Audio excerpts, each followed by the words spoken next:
Um, Als we kijken naar haarwortel, dan zie je duidelijk dat er een openingetje daar is. En als we verder kijken naar naar haar haar, dan merk je dat hij gewoon omhuld is door die super hairfood. Maar absoluut niet dat zij droge haarzakjes heeft of vettige haarzakjes. Want let wel, ik heb het product op de hoofdhuid geplaatst, de opperhuid. En als hij vettig was, zou je het absoluut moeten tonen. En je merkt het op, dat haar is gewoon beschermd. Ga gewoon door en door, door en door.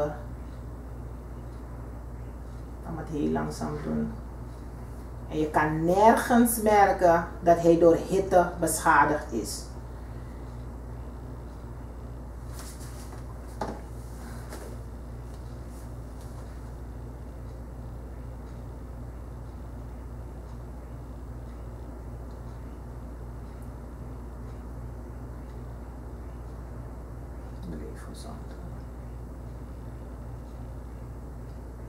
Oké, hier is de lente.